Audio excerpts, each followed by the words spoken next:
question bothers me just because I don't think it's ever okay to ask someone this. Hey guys, welcome back to my channel, or welcome to my channel if you are new here. So today I'm doing a part 2 of a video I did a few weeks ago.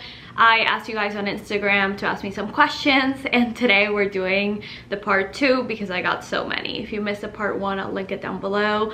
But today, instead of going through the list like in order, I went through and found like the juiciest like questions that y'all might want to know about me, and we're answering them today. There's some that are like kind of intense, so kind of scared for this Q&A. But anyway, if you're not following me on Instagram, definitely do. I'm 37 weeks pregnant, and it will be where I announce the baby first, so definitely follow me on there to stay tuned for that.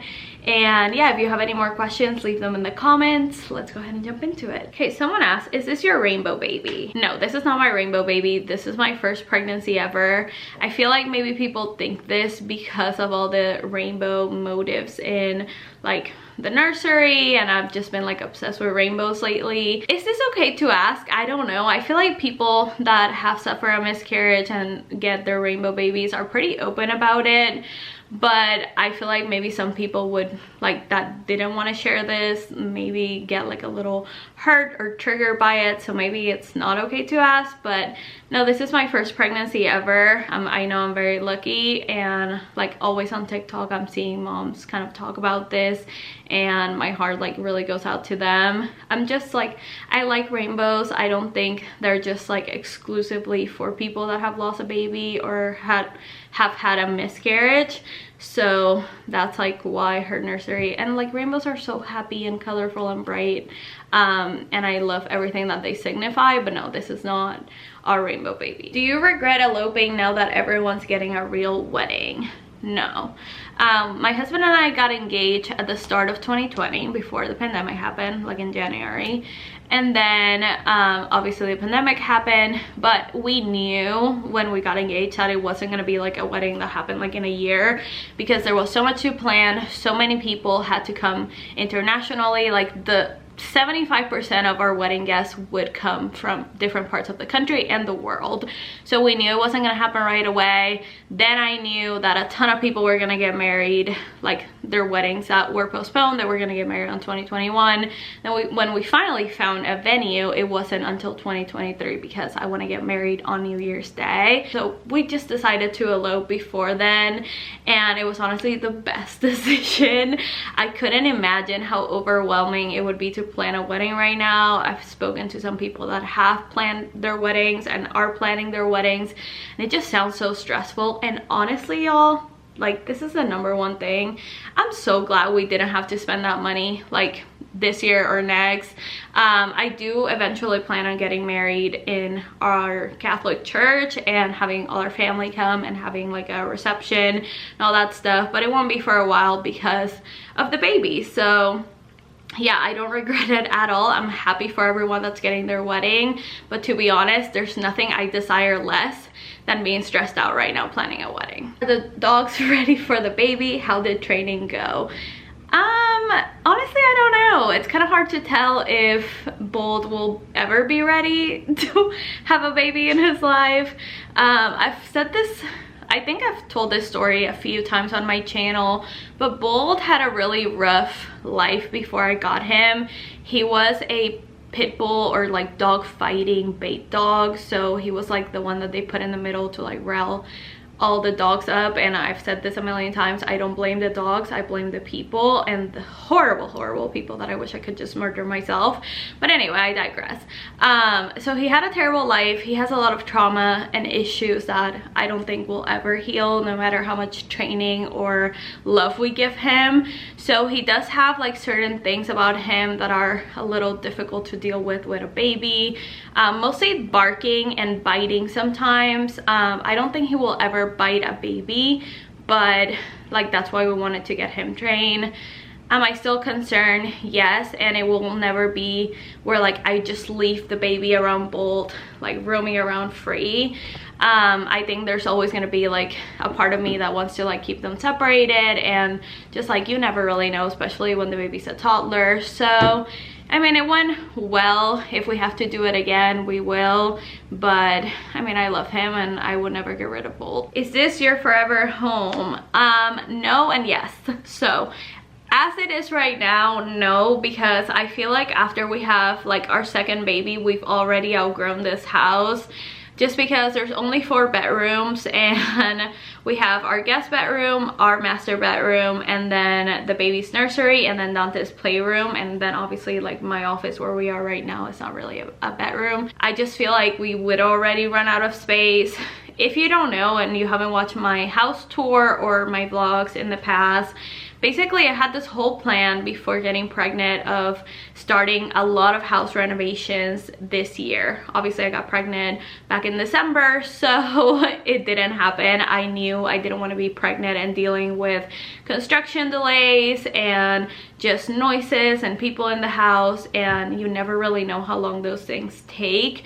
So we decided to postpone that. That's still in the works. Like I said, we want to add to the house, so we're adding at least 3 more bedrooms because we have a ton of space in the backyard.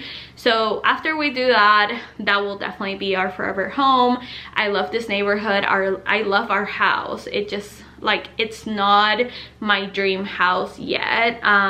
I want to redo the kitchen. I want to like make a whole, like, my dream master bedroom, my dream master bath, and then add a few more bedrooms. That way, once our family keeps growing, we don't feel like we're outgrowing this place. But yeah, no, this is definitely where I want to stay, knock on wood, but it does need a lot of work. We've been thinking about when we will start those, like, that process. It'll definitely be before having a second baby, so probably like in the next few years.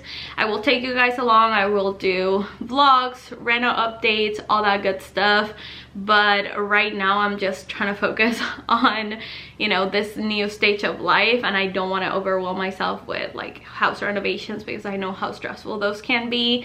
So it will happen eventually, but no, as it is right now, this is not like our forever home because we are already outgrowing it. Okay, this question bothers me to a certain extent, just because I don't think it's ever okay to ask someone this, but let's read it. Okay, do you think you have body dysmorphia and eating disorder?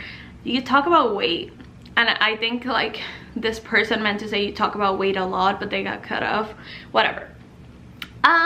No, like, again, I don't think that's ever okay to ask, because what if I did and this like really triggered me? I think to a certain extent I could have some sort of body dysmorphia problem, because I remember, and I have that clip like stuck in my head of this clip right here where I look so thin, like the thinnest I've ever looked, and I was probably like 5, 6 or 7 weeks pregnant by then, and I thought I looked so chunky. Like, and now that I am chunky because I'm 9 months pregnant, I'm looking at it and I'm like, what was wrong with you? So yeah, to a certain extent I have like some sort of body image issues, but like I wouldn't go as far as to say I have an eating disorder. I talk about weight a lot because it's something I struggle with, like gaining and losing weight, and I did a whole video on it. Yeah, maybe I do have like a little bit of body dysmorphia, like maybe I am pretty thin sometimes and I see myself differently. I don't know, it's something that I guess I have to figure out on my own. But I was kind of insulted to get that question, just because I don't think it's okay to ask, and just like it didn't trigger me, but it could trigger someone, so please don't ever ask that to anyone because that is not okay. We'll see how it goes like after I give birth and how I like bounce back. I definitely plan on, you know, continuing my weight loss journey, kind of like working out again, going back to spin, all this stuff. I really let myself go during pregnancy. I couldn't really work out. I eat whatever I want, but like I had to keep reminding myself that I'm a growing human being, that all these body changes are because I'm having a baby, and I did struggle with it for a while. I'm not gonna lie, it doesn't feel good that things don't fit, but like I said, I have a bump, I have a baby, and I'm almost done. So we'll see how like that struggle is postpartum, but besides that, I don't think it's ever okay to ask about an eating disorder, and I don't think I have one. Body dysmorphia is another story, but like I said, that's very personal. Well, where are some of your pregnancy cravings? Any weird ones? I've talked about this with my husband a lot, how I've never really had this weird need to make certain foods. Like, I know a girl that's also pregnant, and she was eating on her story watermelon and mustard, and like that grossed me out so much. I didn't have any like inkling to like mix like pickles and peanut butter or something random like that.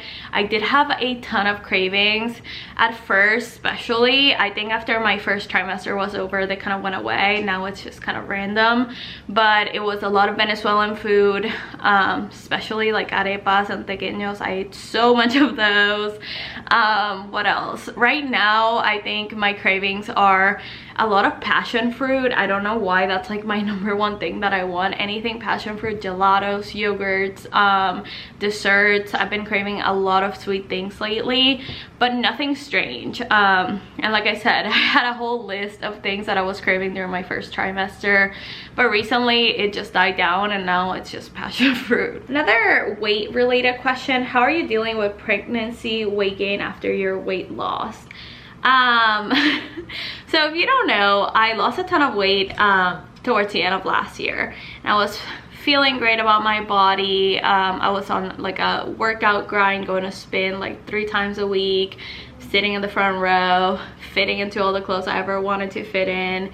And honestly, and I think I've said this before on my channel, I don't think my pregnancy would have gone as well if I didn't have, like, if I wouldn't have lost that weight prior to being pregnant, because I've gained so far, I think about 30 pounds or something like that, which is completely fine and normal according to my doctor, which I was very concerned about at first, but now I'm okay. But anyway, the point is, if I would have been at my highest weight when I got pregnant, I would be so obese and overweight right now that I don't think it would have been a healthy pregnancy at all. So even like next time that I get pregnant, I definitely have to lower my weight again because of all the weight like I gained during pregnancy. So in that sense, like, I was completely okay with it. Was it rough and hard to like lose all that weight just for it to like all go to crap? Yes. Like, especially when I found out, I was like, wow, like I'm finally skinny, I'm gonna gain all this weight. Like, I was very aware of it, and y'all know I'm very aware of my weight and all this stuff. I think the roughest part was that I sold so many of my clothes that could totally fit me right now, and now I'm just stuck with like a bunch of clothes that don't fit me, especially like my leggings and things like that.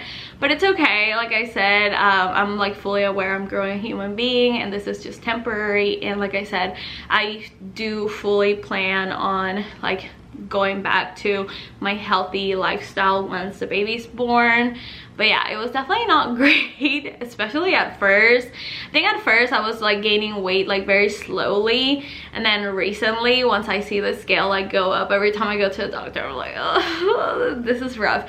And it's the highest it's ever been, so that's even rougher. But like I said, I have to remember that like once I give birth, a lot of that will go down, and then I'll just have to work extra hard to lose the rest. But yeah, it's been interesting. Someone asked any travel plans, and honestly, I wish. We have nothing kind of like set in stone right now, because obviously I'm having a baby. You really can't travel with a newborn, and I wouldn't want to leave her and stuff like that. I do want to do a little like honeymoon, since we never really got to do it after getting married. Probably kind of like to Mexico or the Caribbean, nothing too far, because it would be kind of like early next year. So like I said, I don't want to leave our baby for too long. I want to go a few places in the US, but like I said, nothing set in stone right now. Mostly I want to go back to Puerto Rico. If you don't know, that's where I lived the majority of my life. I want to take my baby to Puerto Rico. I just miss it so dang much. This has been the longest period of time that I haven't been back, and it sucks So yeah, definitely like the Caribbean, Mexico, Puerto Rico is top of the list, and then a few places in the US, but internationally it probably won't be for a while, just because I don't want to leave the baby and I don't want to make her travel if she's not old enough, and like our real big like honeymoon won't be until she's probably like a year, so we can like safely leave her and stuff like that. So yeah, nothing exciting happening anytime soon except for the baby. This is funny, favorite YouTubers. I literally just now posted on my Instagram story for YouTuber recommendations because I feel like my subscription box has been so dry lately. Like no one is posting on YouTube anymore. A few favorites just like off the top of my head. I love watching lifestyle YouTubers, like people that do vlogs like Weekend My Lives and things like that. So Rachel Radke, Brooke Michio, I've been watching her for years and I love her New York City vlogs. It also makes me feel like I'm living vicariously through people since I'm here in my suburban house in Houston and these people are doing so many fun things. Julia Havens I started watching recently. Christy Vetter I've also followed for years. Remy Ashton, I love her vlogs so much. I'm trying to think of more. Maybe I'll post like a little thing right here of my subscription box, but if you have any YouTuber recommendations, please let me know, because it's my favorite thing to do when I'm doing my makeup and when I'm cooking, to watch YouTube videos. Also the morning toast, I live for them, but they're only Monday through Friday, so on the weekends I really struggle. But I also love watching like cooking channels, so Binging with Babish. I follow, I think his name is Joshua Weinsman or something like that. Just like cooking channels like that, and then just like for non-lifestyle content, I like DIY with KB for home decor. Who else? I'm trying to think, but like I said, I'll post something right here with my subscription. Those are some of my favorites. I used to watch a ton of beauty YouTubers, which you wouldn't really know with my makeup skills, but I don't know, like a year ago or so I just kind of like got bored and stopped watching them. But I used to love Kathleen Lights, Tati. I even used to watch Jim Charles. I like can't even imagine watching him right now. But let me know who your favorite YouTubers are. So guys, that's everything for today's video. I think it was quite an interesting Q&A, to be honest. But yeah, let me know if you have any questions. You can definitely leave them in the comments or follow me on Instagram so you don't miss out for the next Q&A. I'm just so, I know I say this in every video, y'all, but I'm so ready for this baby to come out. I feel like I've been pregnant for like 300 years and I'm just tired. So hopefully soon. I'm trying to pre-film a ton of videos today. I don't know when this video is gonna go up, but I'm trying to have like a ton of videos ready just in case she comes out at any moment. You'll aren't without any videos. So if you have any video requests, leave them in the comments. Thank you guys for being here, for watching, for following me. I'll talk to you guys very soon in my next one.